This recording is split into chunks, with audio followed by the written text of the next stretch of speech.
Es verdaderamente estimulante porque nos abre una perspectiva de que podemos alentar una esperanza de futuro donde marchen de las manos la ciencia y las realizaciones prácticas. Y a propósito, quiero recordar que en el ámbito universitario oriental hemos tenido un amigo que se fue hace poco más de un año y que nos ha dejado una huella muy importante en el derecho cooperativo de este país y de América Latina, que era Siegfried Riepe. La memoria del doctor Riepe es verdaderamente digna de ser destacada y tenida en cuenta por sus aportes a esta materia.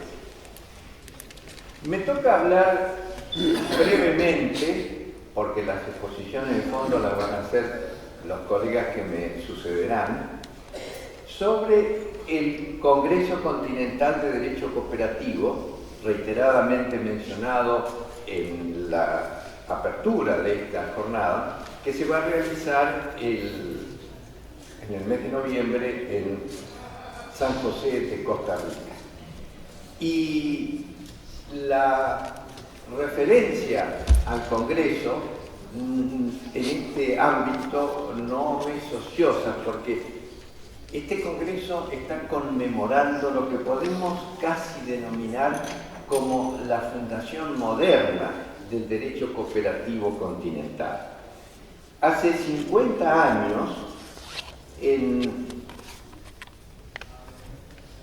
en Mérida, Venezuela, se realizó este primer congreso, del cual ahora vamos a hacer su actualización.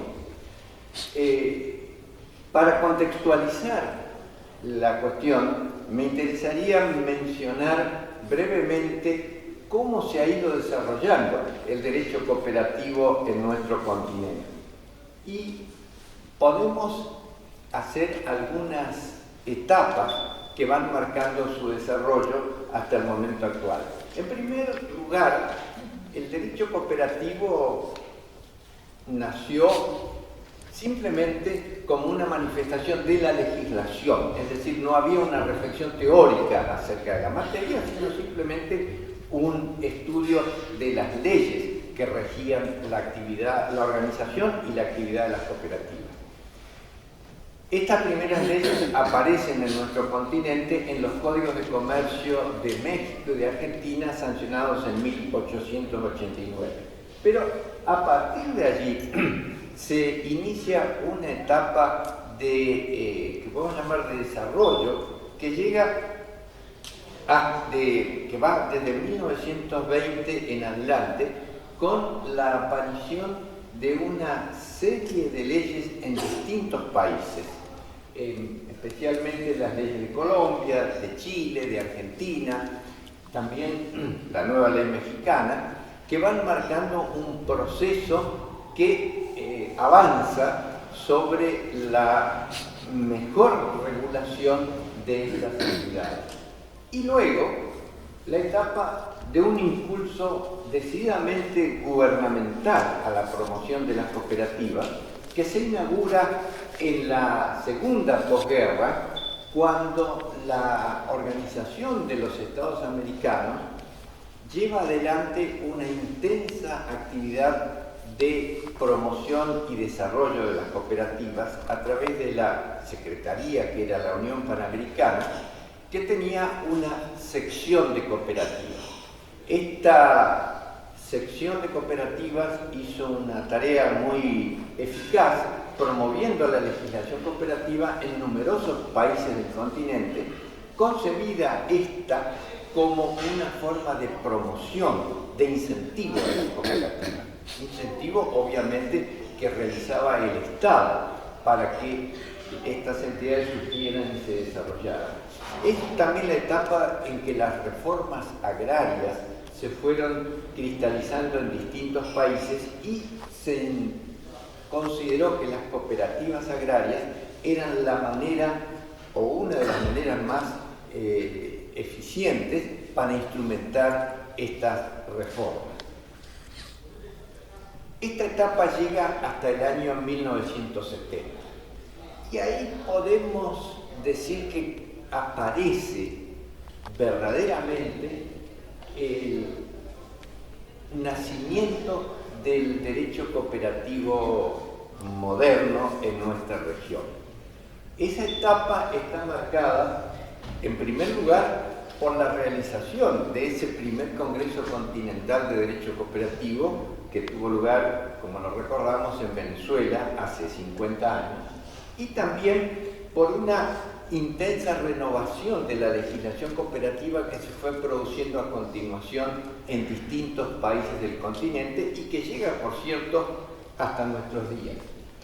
En esa etapa también se produce, se elabora la Ley Marco para las Cooperativas de América Latina, que fue un proyecto de la entonces Organización de las Cooperativas de América, que fue sancionada, por así decir, que fue difundida en el año 1988. En este contexto estamos actualmente. ¿Cuál fue el sentido de este primer Congreso Continental de Derecho Cooperativo? Como recordamos, la entonces Organización de las Cooperativas de América, que existía como una entidad que agrupaba al cooperativismo de todo el continente y que precedió a la presencia de la Alianza Cooperativa Internacional en nuestro continente, es decir, antes de que la alianza se instalara en el continente americano, la integración continental la realizaba esta Organización de las Cooperativas de América, que entre otras actividades se encargó de promover la legislación y el derecho cooperativo en nuestros países. Tenía una comisión jurídica que justamente estuvo presidida por un venezolano, Jaime Daily Guevara, que entre otras iniciativas tomó la de convocar por vez primera en el continente un congreso de derecho cooperativo. Esta fue una iniciativa totalmente novedosa, pensemos que ocurría hace 50 años, cuando en muchos países todavía el tema de derecho cooperativo era prácticamente una expresión desconocida. Y Daily Guevara, junto con otros miembros de la Comisión Jurídica de OCA, fue por distintos países haciendo una activa labor de promoción que culminó con la realización del Congreso, que fue patrocinado por la Universidad de Mérida, la Universidad de los Andes, ese es su nombre, en la ciudad de Mérida, Venezuela. Fue un momento culminante. Concurrieron delegados de 11 países, entre ellos una delegación importante de Estados Unidos, porque el Congreso era continental, no era un Congreso latinoamericano. Y la oportunidad fue muy propicia para un encuentro entre quienes tenían interés en esta materia. La Universidad de Mérida le dio un soporte académico muy importante, tanto así que la presidencia del Congreso estuvo a cargo del profesor titular de contratos de esa universidad, y los actos centrales del Congreso se realizaron, como en este caso, en el seno de la propia Universidad de los Andes. Y las deliberaciones las hacíamos en el Colegio de Abogados de Mérida, que no quedaba lejos de la universidad. De manera que había una confluencia muy activa de la academia, a través de la universidad, de los profesionales abogados a través de su corporación, de su colegio, y del movimiento cooperativo a través de la Comisión Jurídica de OCA, que fue la convocante y organizadora del Congreso. pero era un puntapié inicial, era solamente el comienzo. Por eso es que el temario fue muy amplio, porque todo lo que parecía de interés fue puesto dentro de ese temario. Lógicamente, cuando hay tantos temas, también la profundización se hace un poco relativa, pero sirvió para poner en común las inquietudes de los distintos países acerca de este tema y debatirlas para que después, en sucesivos congresos, esas inquietudes pudieran ser mejor perfiladas en los temarios sucesivos. ¿Cuáles fueron los resultados de este congreso? En primer lugar, la aprobación, la sanción de una llamada Carta de Mérida, que fue el documento final. Un documento final elaborado en base a lo que había resultado de las deliberaciones de las comisiones de Congreso sobre los distintos temas y los informes plenarios. Esa Carta de Mérida fue recogida en los anales del Congreso. Por primera vez aparecía una publicación que sintetizaba las inquietudes y los logros de los estudiosos del derecho cooperativo en un tomo único que tuvo una importante difusión promovida por la propia Universidad de los Andes. De manera que tuvimos en las manos por primera vez un compendio de esta naturaleza en materia de derecho cooperativo. Y entre los logros que allí se condensaron estaba la noción del acto cooperativo, que fue el primer capítulo de la Carta de Mérida. Esta era la aproximación a la búsqueda y, en definitiva, al encuentro de la noción nuclear central de la actividad cooperativa, es decir, al núcleo duro jurídico de la teoría cooperativa.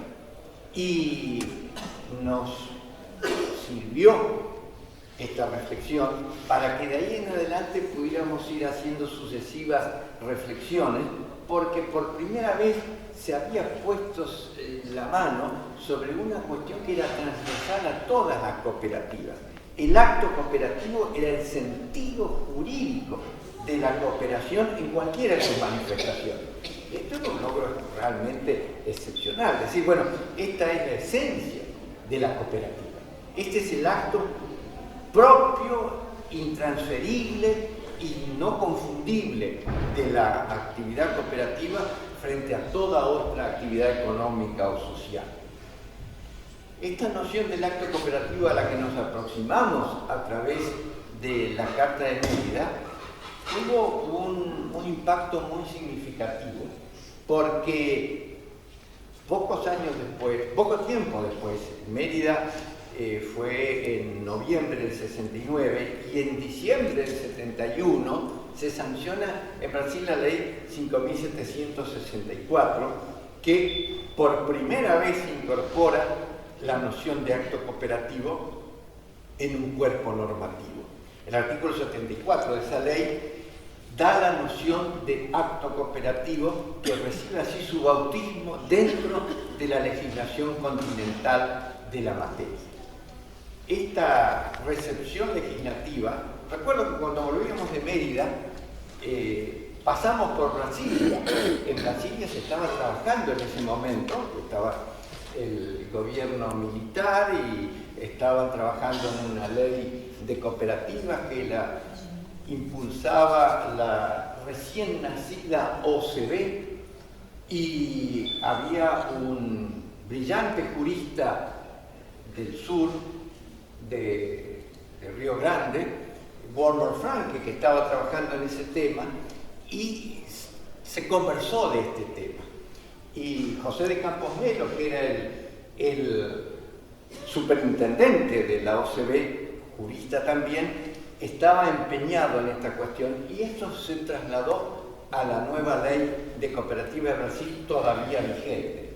Y no solo vigente, sino que esa ley significó que la Constitución brasileña de 1988 incorporara en el artículo 124 la noción de acto cooperativo, diciendo que le correspondía tener un tratamiento impositivo adecuado, de manera que la propia Constitución brasileña incluye la noción de acto cooperativo dentro de su texto. Esto fue un paso muy significativo. Poco tiempo después, en mayo del 73, la nueva ley argentina de cooperativas, 20.337, también incorpora en el artículo 4 la noción de acto cooperativo.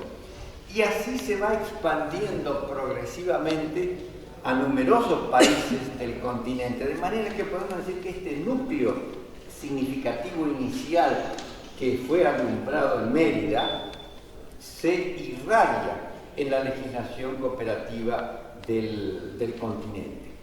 Y además logra que empiece a despertarse un interés especial por los estudios de esta materia, porque ahora se había logrado aislar lo que constituía la noción central del derecho cooperativo. Y entonces lo que vino a continuación fue una profundización y una difusión de esta materia.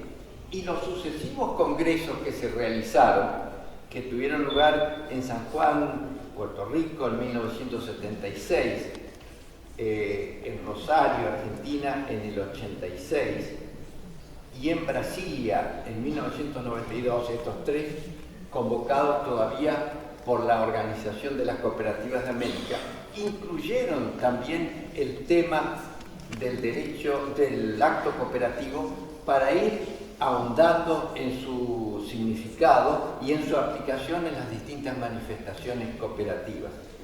Desde que OCA finaliza su existencia a mediados de la década del 90, se interrumpe esta cadena de congresos que se habían venido realizando hasta el año 2013, en que se retoma su realización mediante el congreso que convoca, en este caso ya, la entonces Alianza Cooperativa la Alianza Cooperativa Internacional para las Américas, la Asia Américas, en su conferencia regional de Guarujá, simultáneamente realiza un congreso de derecho cooperativo que retoma entonces esta tradición. Ahí fue donde conocí a Graciela, porque no quiero denunciar edades, pero en aquel tiempo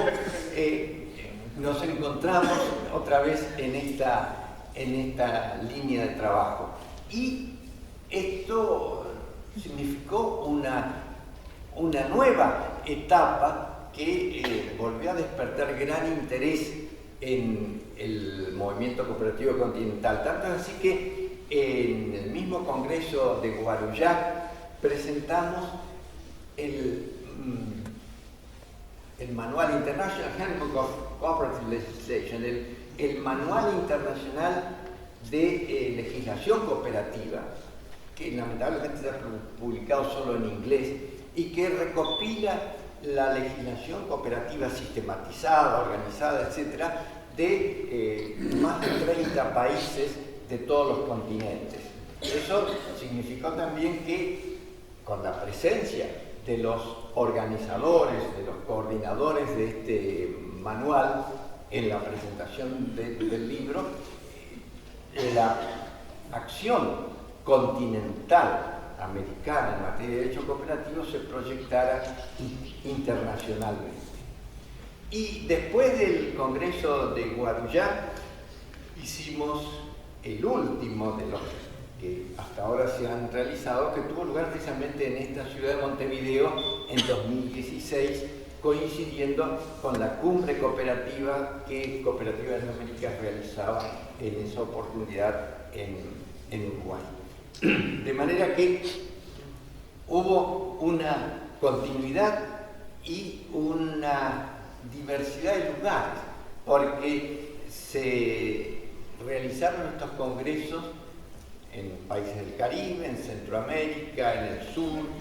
En cuanto a los temas que se fueron considerando, si uno repasa los anales de estos 6 congresos ya realizados, se encuentra con que hay un mantenimiento relativamente constante de un núcleo central que es el acto cooperativo. Este tema se reitera a lo largo de los congresos, pero se reitera de una manera no repetitiva, sino de una manera progresiva, de una manera que va profundizando la consideración del tema y ampliándolo a su repercusión en las distintas manifestaciones del movimiento cooperativo.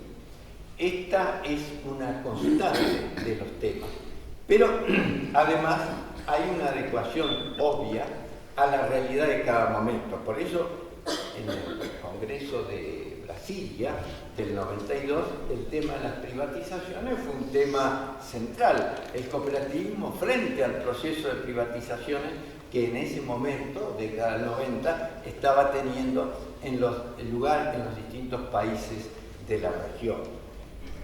Otros temas que fueron motivo de una presencia más o menos permanente y de mucha importancia en los congresos fue el de la relación de las cooperativas y el Estado. Este es un tema de permanente actualidad.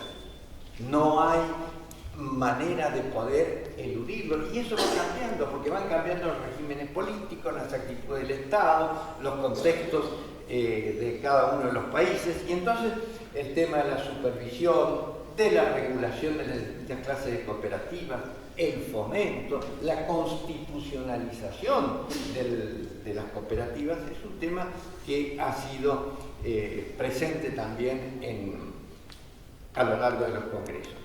Y por fin se va produciendo la incorporación de nuevos contenidos a la medida en que van apareciendo nuevas cuestiones que hay que abordar, como por ejemplo el tema del derecho del consumidor, el tema del derecho de la competencia, el derecho comparado, que ha ido abarcando un interés creciente porque se advierte que hay problemáticas comunes y se advierte que hay experiencias que pueden ser interesantes de conocer y de, en todo caso, estudiar desde el punto de vista tanto teórico como práctico para la actividad cooperativa. Y un tema que en los últimos años se ha hecho de capital importancia es el tema de la tributación cooperativa, sobre el cual el doctor Sosa va a hacer su exposición. Este es un tema que ha cobrado un interés verdaderamente importante. Así llegamos al cincuentenario de este primer Congreso Continental. ¿Cuál es el contexto de este cincuentenario? En primer lugar, algo que se dijo esta mañana en la inauguración y que creo que es fundamental: la necesidad de afirmación de la identidad cooperativa. La cooperativa es una realidad que tiene su carácter genuino, propio, peculiar, diferente de una sociedad comercial, de una sociedad de capital. Y esto hay que asumirlo y profundizarlo teóricamente, darle la fundamentación adecuada para que pueda esta entidad ser reconocida legalmente y, por cierto, ser reconocida también en materia de las políticas públicas. Considerar el problema del capital.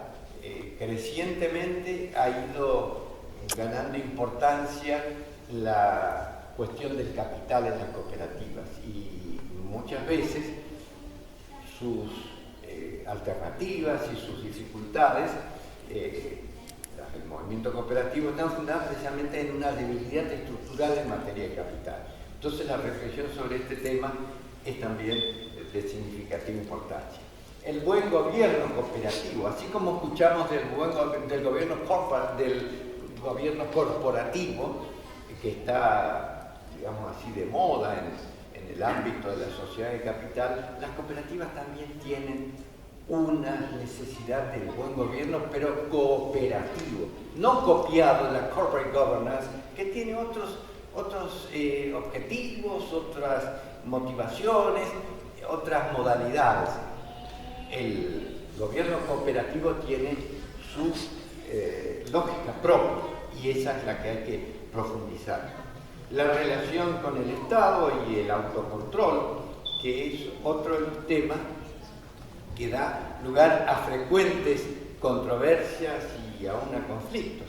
El tratamiento impositivo adecuado, tema que, como dije antes, en este último tiempo tiene una actualidad muy rigurosa.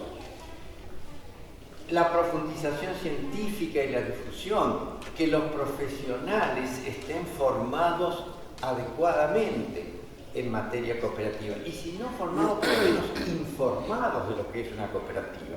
Cuando un contador, un abogado o cualquier otro profesional se acerca a una cooperativa, sepa que está frente a algo distinto, diferente de otras formas de organización empresaria que tienen una lógica también distinta. Y tener en cuenta que en este mundo globalizado el intercambio es una necesidad fundamental para aprovechar las experiencias ajenas y entonces poder ir desarrollando una legislación cooperativa y un derecho cooperativo que tome en cuenta cómo se va desarrollando la materia en los distintos países del mundo. Así llegamos al Congreso del Cincuentenario, que tendrá lugar en San José, en Costa Rica, del 20 al 22 de noviembre. Así que vayan reservando pasajes para no quedarse. Conmemoramos los 50 años del primero, pero esta conmemoración no tiene solo un sentido histórico, sino que tiene un sentido de ver qué es lo que ha ocurrido a lo largo de estas 5 décadas, qué evolución se ha producido en el derecho cooperativo, qué logros se han alcanzado, qué metas todavía faltan, qué novedades se han ido incorporando. En consecuencia, es una mirada también al futuro, pero apoyada en una tradición que no es de poca importancia. No hay otro continente en el mundo, ni Europa, ni Asia, ni por cierto África, que hayan realizado congresos continentales de estas características en materia de derecho cooperativo. Y creo que eso lo tenemos que reivindicar, eso es un logro nuestro, pero no tiene que ser simplemente algo para conmemorar, sino algo para revitalizarlo permanentemente. Ese es el sentido de este Congreso del Cincuentenario. Vamos a contar, como en anteriores oportunidades, con el apoyo del Colegio de Abogados local. El Colegio de Abogados de Costa Rica está muy comprometido con la realización de este Congreso, al punto que ha cedido sus instalaciones para que el Congreso, como fue en Mérida en el 69, se haga en su propia sede.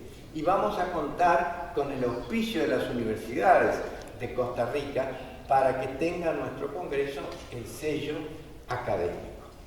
Y va a estar coincidente con la 19ª Conferencia Regional de Cooperativas de las Américas, que se realiza en la misma semana, pero 2 días antes. La conferencia regional es del 18 al 20 y el congreso del 20 al 22. Pero esto facilita también una interacción entre ambos acontecimientos, de manera que los que puedan estar interesados participen en uno y en otro de ellos al mismo tiempo. Y por fin, una importante anotación es que este congreso está concebido, a diferencia del de Mérida, que fue una iniciativa que se desarrolló de una vez. Este congreso está concebido como un proceso, es decir, que va sucediendo a través de etapas previas. como esta que hacemos hoy, donde nos reunimos para reflexionar acerca de temas de derecho cooperativo en los distintos países. Y esto culmina en San José en el mes de noviembre. Entonces, así como hoy se hace esta jornada aquí, en Buenos Aires se va a hacer el 28 de agosto, se va a hacer en Brasil, en dos ámbitos, tanto en el sur como en Brasilia, en el mes de septiembre, igualmente en septiembre en Costa Rica, en Chile en octubre, en Colombia, en fecha todavía a fijar, pero posiblemente sea en el mes de septiembre, de manera tal que haya toda una movilización continental, un proceso preparatorio que dé como fruto maduro la realización del Congreso de Costa Rica. Por eso es que hemos habilitado un espacio al inicio del Congreso de Costa Rica para escuchar los informes de estas actividades preparatorias nacionales, de manera que todos tengan la oportunidad de conocer qué es lo que sobre esta temática se ha ido elaborando en los distintos países a través de estas reuniones previas. El temario resume las inquietudes de los aspectos que hemos mencionado como de mayor interés actual. Estos temas que están aquí indicados son los que van a constituir la materia de deliberación del Congreso que se va a realizar a través de las comisiones que discutirán las ponencias que sobre cada uno de ellos se han presentado. Y por fin el programa, que se inicia con estos informes de los encuentros nacionales preparatorios que hemos mencionado, una conferencia sobre la situación y perspectiva del derecho cooperativo en Europa, que la va a pronunciar el presidente de la Comisión de Derecho Cooperativo de la ASI Mundial, que es Hagen Henry, y que nos va a dar este panorama de lo que está ocurriendo en esos países en esta materia. También se va a presentar el tema de la legislación cooperativa en América y los avances del estudio comparativo que se está llevando a cabo, coordinado por Cooperativas de las Américas, sobre el estado de la legislación cooperativa en los países del continente. Realizado conforme con un esquema común a todos los países, de manera que esto resulte comparable. No estará todavía terminado ese estudio para el mes de noviembre, pero por lo menos conocer un informe de su avance. Algo similar se está haciendo en las otras regiones del mundo que tiene la Alianza, de manera que dentro de un año o dos podamos tener una visión organizada, sistematizada de la legislación cooperativa a escala mundial, hecha sobre la base de un esquema común que nos permita conocer cuál es el estado de la legislación cooperativa y también una evaluación que se hace de cuáles son en los distintos países y luego en los agregados regionales, cuáles son los elementos positivos y los elementos que se consideran negativos o desfavorables en materia de legislación cooperativa. Este es un proyecto de gran alcance que la Alianza ha puesto en marcha y que indudablemente va a contribuir no solo al progreso del derecho cooperativo, sino al progreso de la incidencia que puedan hacer los movimientos cooperativos para el mejoramiento y el perfeccionamiento de la legislación en los distintos países. Bueno, si nos he cansado suficiente, aquí termino, así que solo me queda decir que nos esperamos ver a todos en San José en el mes de noviembre. Muchas gracias.